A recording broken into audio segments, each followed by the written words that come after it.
تعالوا النهارده نشوف ايه هو مشروع السد العالي الجديد اللي مصر بتعمله حاليا عشان تعظم من انتاج السد العالي في الطاقة وتوفر استيراد الغاز، وليه السد العالي بيتم اعتباره اعظم مشروع مائي في تاريخ البشرية. تعالوا نشوف كل ده بالتفصيل. خلونا في البداية نفهم ايه هو مشروع السد العالي وازاي تم بناؤه وايه الهدف منه، وبعد كده هنفهم ايه طبيعة المشروع الجديد اللي بيتعمل فيه النهارده وليه بيتم تطويره.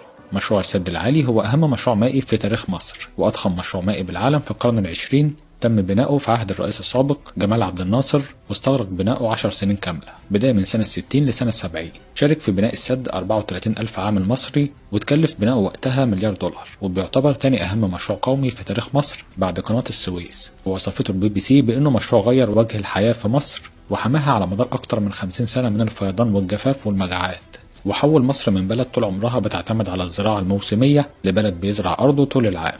بداية فكرة بناء السد العالي جت بعد ثورة 52 مباشرة. وقتها قدم مهندس مصري اسمه أدريان دانينوس فكرة بناء سد ضخم بأسوان لحماية مصر من الفيضان وتخزين مية النيل وتوليد الكهرباء، وقدم المشروع لقيادة الثورة. الفكرة لقت إعجاب مجلس قيادة الثورة، وقرروا يعملوا دراسة شاملة للمشروع من خلال وزارة الأشغال العمومية وسلاح المهندسين بالجيش المصري، بالإضافة للاستعانة بمجموعة منتقاة من أساتذة الجامعة والعلماء المصريين.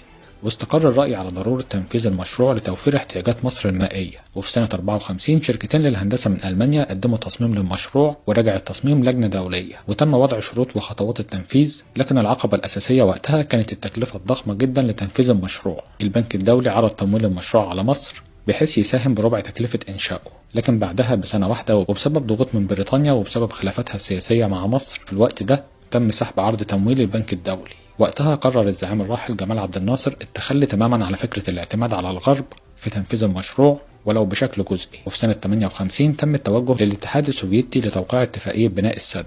وفي سنة 59 مصر دخلت في شراكة مع الاتحاد السوفيتي لعمل تصاميم بناء السد وإجراء تعديلات على التصاميم الغربية القديمة. أهم تغيير كان في موقع محطة الطاقة الرئيسية واستخدام تقنيات خاصة لغسيل وتهيئة الرمال لاستخدامها في بناء جسم السد الركامي. وفي 9 يناير سنة 60 تم بدء المشروع العملاق، وتم بدء تنفيذ المرحلة الأولى منه بحفر قناة التحويل والأنفاق وتبطينها بالخرسانة المسلحة، بالإضافة لصب الخرسانة الخاصة بمحطة الكهرباء. وتم بناء السد لحد منسوب 130 متر. وفي منتصف سنة 64 تم تحويل مية النهر لأول مرة لقناة التحويل والأنفاق، وتم إقفال مجرى نهر النيل والبدء في تخزين المية ببحيرة السد. والكلام ده شغال بالتزامن مع المرحلة الثانية في بناء جسم السد وتعليته حتى نهايته. بعد كده تم الانتهاء من بناء محطة الكهرباء والتوربينات وتشغيلها مع إقامة محطات المحولات وخطوط نقل الكهرباء. وفي سنة 67 كانت الانطلاقة الأولى لمحطة توليد الكهرباء. وفي يوليو سنة 70 وصل طول السد ل 3830 متر عند أعلى قمة، وتم الانتهاء من بنائه بشكل كامل وتشغيله. وتم افتتاح السد سنة 71.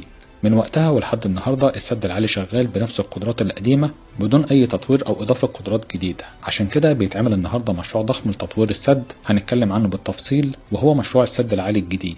من يومين أعلن الدكتور محمود عصمت وزير الكهرباء والطاقة المتجددة عن تفاصيل جديدة بخصوص محطة كهرباء السد العالي بأسوان.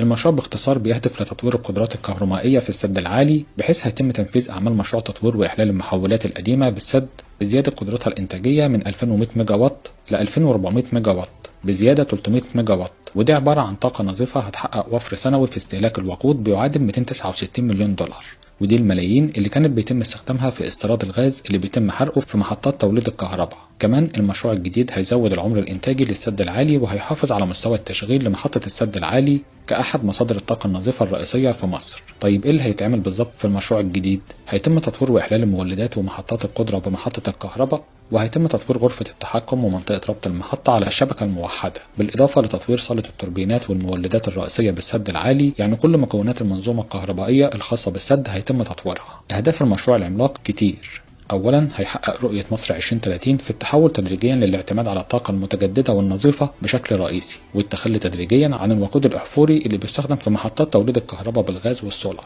كمان هيتم تطوير كل مكونات السد العالي، وهيتم اعتماد برامج صيانة ليه بأحدث التقنيات.